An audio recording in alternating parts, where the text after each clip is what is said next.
Top five, top five, top five. So the topic back with another video. I'm Strange Wang. He is Nate today doing top 5 Samuel L. motherfucking Jackson movies in honor of the Hitman's Wife's Bodyguard. He's going to tell you how the show works and about our social media.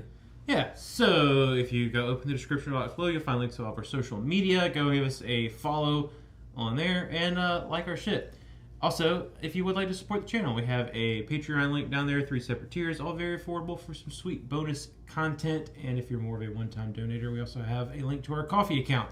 How the top 5 work is he's going to give his 5 and 4. I'll give my 5 and 4, 3, 2, 3, 2. We trade off number ones. We also have something called the Zemeckis rule, which just means if we both have the same, in this case, character on our list, but one person has it 2 spots or higher, we'll just not talk about it until we get to it on their list. I feel like we're going to be 3 out of 5 on this list. It's highly possible. You already said something about social media? I did. Oh, okay. I wasn't really paying attention. Oh. But my number 5, he pays attention. He's a very astute person, and it is Zeus from Die Hard 3, Die Hard with a Vengeance. Very, most of the Die Hard movies suck. The first one, modern action masterpiece. It's a modern classic for the action genre for sure. The second one, no one gives a fuck about the second one. Fourth one, no one gives a fuck. Fifth one, no one even watched that movie. So how do you get John McClane interesting? You put him with someone he can work off of. Hans Gruber, Samuel L. Jackson. Perfect for this role because he has charisma. And like another character we're going to talk about, he's like a little Fonzie. And what is Fonzie like, Nate? He's cool. Correctamundo. So to have someone to work off of helps Bruce Willis out tremendously and makes this movie rememberable, unlike the other 3, minus the first one. So he's the reason why this movie worked. And the Simon Says Scar, what's his name? John? The guy who plays Scar, voice Scar in Lion King. Jeremy Irons. Yeah.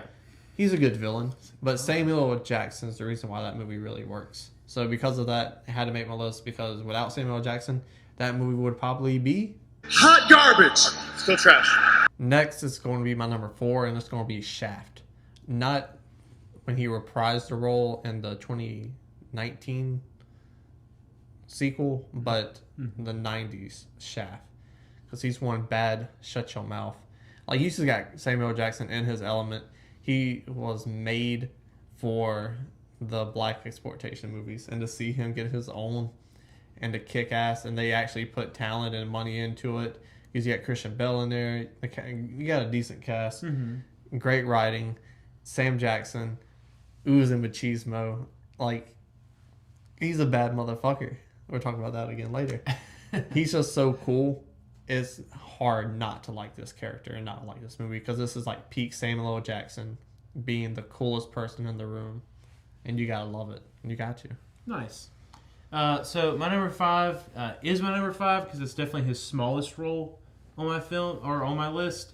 But it's Mr. Senior Love Daddy, the radio DJ from Do the Right Thing. I was like, what the fuck? Yeah, and it's just like so.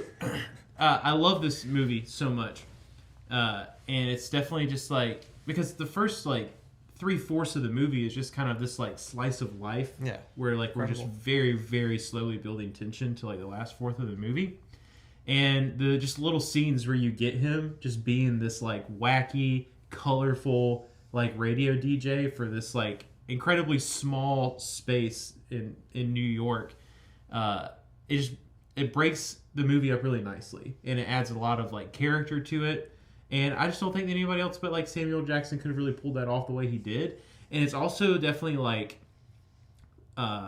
he's so serious in a lot of his roles, you know?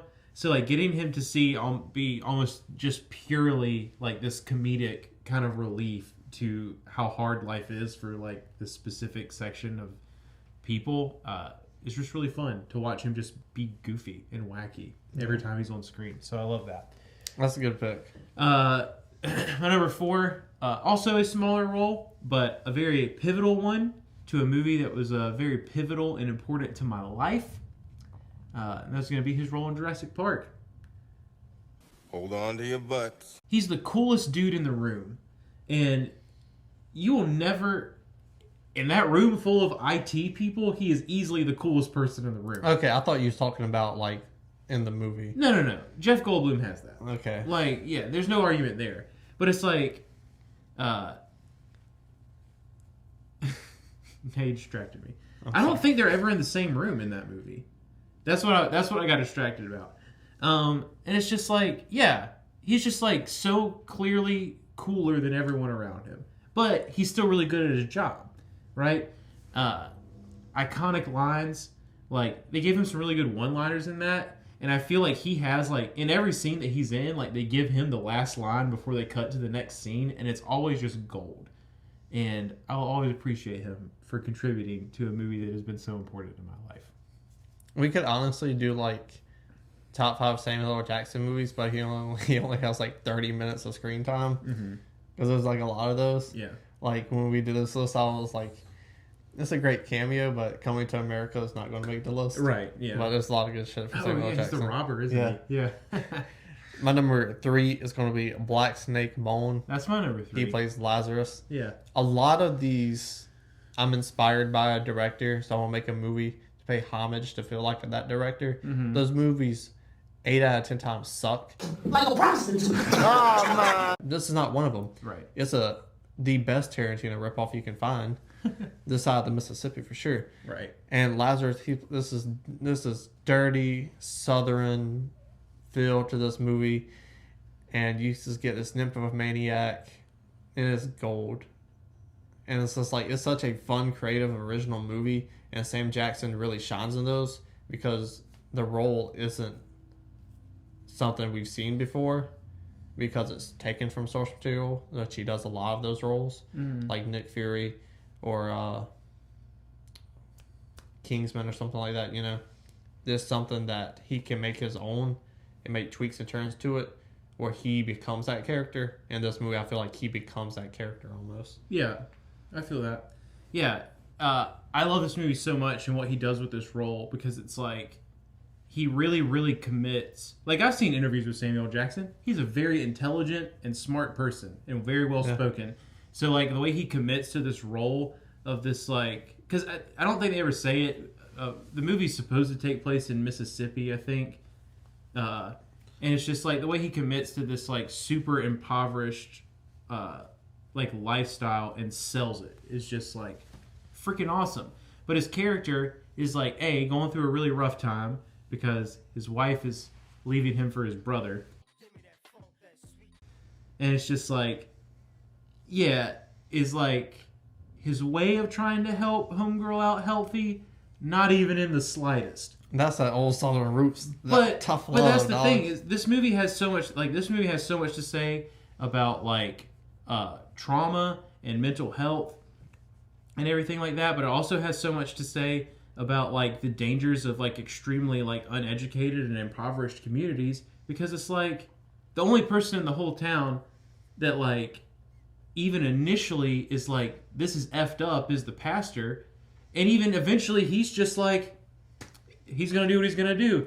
And He everybody was talking just about like, fucking goats in the barn. like Like, the pastor don't got no credibility. right. Wait a minute. Wait a minute. Wait. And He everybody was talking just about like, fucking goats in the barn. like, Like, the pastor don't got no credibility. right. Oh, that is so disgusting. And it's like, so it's wild. But ultimately, even though there's a lot of unhealth going on in the movie, it is still ultimately a movie about healing, because it's like they kind of help each other heal from the issues that they're dealing with. And I think that's beautiful. So for as like just dirty and grimy and kind of effed up of a movie as this is, there's like so much good that like can be seen in it. And I love that. And none of it is possible without Sam Jackson committing to that role the way he did. So, And my number 2 also takes in the South, where Samuel L. Jackson plays a decrepit old bastard named Steven in that's also my number 2. Django Unchained. Yeah. And so, thing about Samuel L. Jackson, we talked about it a bunch so far. Mm-hmm. He's the coolest motherfucker, That's true. which is why this is so high on my list, because when I see Sam Jackson in a movie, I already like the character without seeing the movie. This character, even in Kingsman, it's like, he's the bad guy. I still like Samuel L. Jackson. like they didn't do a very good job of making me dislike this character because it's Samuel L. Jackson. Yeah. This Samuel L. Jackson character is dislikable. And the more you watch the movie, you like how much he's dislikable. Yeah. And it's like you're so good of an actor that you put enough this great body of work in me and Dawn as the cool motherfucker, you know? Mm-hmm. You made me dislike you. That there's impressive. And it shows how good the rest of the cast is. That Right. Jamie Foxx is It's so likable. is that like, likable yeah. that you and like them just going back and forth. Who is that N-word on that neck? Yeah. You want to know me about my horse snowball? Come ask me. It's just like the snappiness, quickness, the Yeah. fucking how. Did I spit on you? I don't know if it made it to I'm me sorry. or not, but you did spit. I did. Ew. Call me. I'm gonna leave her name out of this. The old like Southern lines that he just again he becomes this character like. I miss you like a rock in my shoe. The things like that just makes this film so good. And again, the acting is on a whole nother level because he made me dislike him. Yeah. And that's one thing I didn't think was possible. Yeah, for sure. And definitely like the way he sells this, like, because the thing is like Steven is, for as much as he tries to talk about how like all the other slaves and even his masters are like disillusioned, it's like he's still very much so the disillusioned one, because he really truly believes that he has like power in his position. Yeah. And he might have more than some other people do. He kind of runs that shit though. He does, but and like, yeah, he is the one who like points it out to Candy, like what's going on and all that stuff. But like, it's still very much so clear that he's still gonna do exactly what they tell him to do when they put their foot down. Yeah, I mean he's a good shyster, slimy Right. scumbag. So but- it's like his own disillusionment is, I don't know if disillusionment is a word or not. It's probably just disillusion. Regardless, the fact that he thinks that he's more in charge than he is adds to that character so much, because his ego is what makes him so like easy to hate, right? yeah. Not to mention, like you said, Jamie Foxx and Christoph Waltz did like such a phenomenal job of becoming like two of the most easily likable characters in movies, that if anyone who's against them, you're automatically gonna be like, I don't fucking like you. But yeah, dude, like the wit, the one-liners, like the back and forth with everyone that he has any kind of dialogue with, and it's like he's also legitimately terrifying. Like when he's confronting Brunhilde, it's like, oh fuck, man, I'm like legitimately scared for her right now, because Samuel Jackson is a bad motherfucker. But and then obviously like Terrible haircut. yeah, right. But then obviously when we get to the part where like he finally dies, Yeah. and you get the like, Django. yeah, it's good stuff. So man. Ugh. the staying on Django for a minute. Mm-hmm. Pause. I've never thought of it like that. I always thought of it like he knows how to move these puzzle pieces, and he knows how to pick his battles. Kind of like in a marriage, you know what I'm saying? Yeah. Like he knows what battles to pick. Like when it comes to getting her out of the hot box, he's like, all right, you know, this isn't as important as something I'm gonna need later. Because like think about when they got Django like hung up and he's like naked, and the white dude wants to cut his dick off. And he's like, well, this plantation, their black people gets treated worse than that. Tear them up by dogs. Yeah. Well, these black people, and then he was like, he says like, I suggested it, and then at the end he's like, and then Miss what's her name, Miss Candy, she had the best idea Yeah. of sending you over to that plantation. Yeah. So like to me, I didn't really think of it like that. It's a mining company. Mining company. Yeah, well, whatever it is. I always thought of it as he knows when to pick his spots. And that's a good hustler, a good shyster. Yeah, I'm not saying that's not true, but at the end of the day, he's still a slave. Yeah. So it's like the amount of power that he thinks he has is not really near as much as Well, that's he the thing. thinks he does. Minus the hotbox scene, I can't really think of spots where he doesn't get his way. So it's like he might be manipulative, right? Yeah. But like at any point in time, if they just decide to say, Steven, fuck off. Yes, sir, Miss Your Candy. Like, so. Yeah. I'm going to watch it again because I only remember that one scene. because in that scene it happens twice. Yes. I'm not saying he doesn't have any power in the situation. I'm just saying the amount of power that it seems like he believes No, he like has. I want to see him get told fuck off more. That's what I'm saying. Because in that scene, he doesn't get his way about the hot box. He doesn't get his way about Django sleeping inside. Because he's like... Or being on a horse. Well, yeah. But he just goes in the house like, your daddy rolling the grave. And then he's walking outside, gotta burn the goddamn sheets, burn the motherfucking bed. Yeah. But it's like he still gets away with like the back talk. You know what I'm saying? Yeah. So I'm gonna watch it again. Because that movie's a shit. And I also want to see where it's coming from. Because there's probably more instances that aren't as prevalent. Well, it's like, because of that one scene that you mentioned where he does come back to Django and explain how he's like inceptioned the idea of sending him to the mining company, since that's the last scene we get with him before Django comes back and like fucks shit up. It's like, if you linger on that last scene, then it's like, yeah, he's manipulating the crap out of all these dumbass white people, which he is, which is great.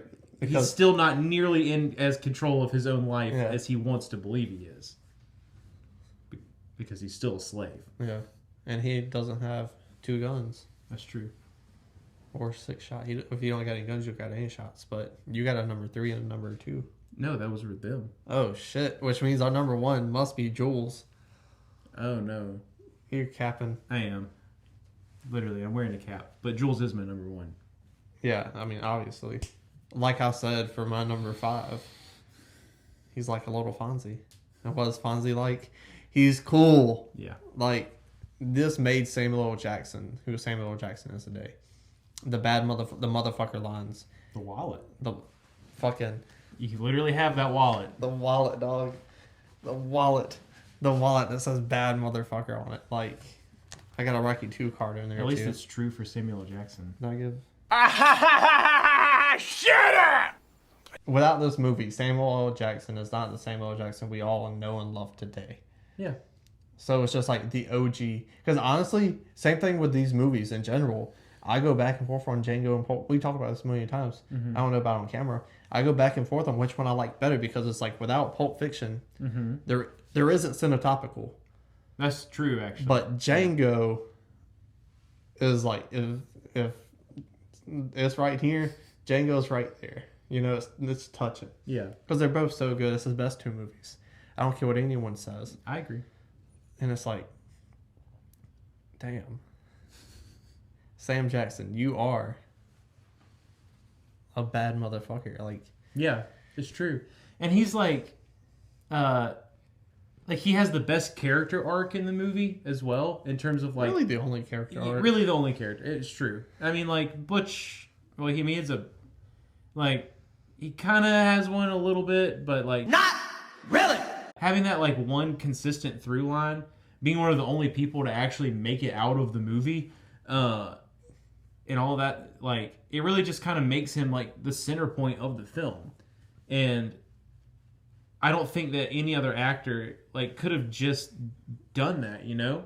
Like, he goes from being the bad motherfucker to being the guy that is like making sure that everything works out with the wolf, to being the guy who is having this like internal turmoil over like what direction his life needs to go in, but still will not hesitate to blow your fucking head off if you make him. And like, what a guy. You know? And that Jerry girl. Yeah, in that performance, you see so many different emotions. You see the scaredness and like the anxiousness of a human when he's talking to him about you see inconvenient anger, like when you're driving in traffic. Yeah. With Marvin getting his head shot off. Right. Because to him, he's like, damn. Yeah. Like, he's not mad, but he's not happy that there's brains in his Jerry He's just curl. Extremely inconvenienced that there's brain in his hair. When you're doing a school project and someone's doing less than you are, like they're killing in the car. There's so many different levels to this character that makes him human inside this like crazy world. Yeah. It makes it so much more believable. It's like, you could possibly know that guy. Yeah. You know? That's for sure. Which is amazing. Yeah. And you know what really makes this number 1 though? He's the foot fucking master. He is the foot fucking master. I ain't touching no feet, so he can stay the foot fucking master. But as he mentioned the Kofi count, throw some money in there. I might send you a foot pick. and then you could be the foot fucking master. But again, the lines, Yeah. the iconic lines that Samuel L. Jackson says. That is a tasty beverage. What, like, not even the classic ones, like ones you. That's fair. Like, yeah, so many good lines that like people don't quote that are in there that you and I quote because we've seen the movie too many times. My name's Pitt, and you're not walking your way out of this shit. Yeah, right. It's not his line, but my favorite line in the entire movie, I think, is "My name's Paul, and the shit's between y'all." Right. The bartender. Yeah. So much good shit, and the comedy. He has to change clothes. He's like, Tarantino's like, they look like dorks. Yeah. They're your clothes, motherfucker. And the comedy of them like showering and shit. So much to that performance. It's good. And shit. without that, there's not a lot of film, like such an icon. Like without that performance, there isn't Pulp Fiction. Without Pulp Fiction, there isn't everything. So, whatever your favorite movie is that came out after 1995, You're wrong. it doesn't exist without Samuel L. Jackson. So tell me down below in the comment section, what's your favorite Samuel L. Jackson movie? Should we actually do top 5 Samuel L. Jackson movies performances under 30 minutes? Because I really wanted to get the True Romance in here, where he's like, I eat ass, I eat the pussy, I eat it all, motherfucker. And True Romance, great stuff. Is that a double text I see? It is. Got your ass! Like, comment, share, and subscribe because I forgot what we were talking about. That's good shit, motherfucker. I told you it was going to make her fucking nervous that I didn't respond to that. Yeah.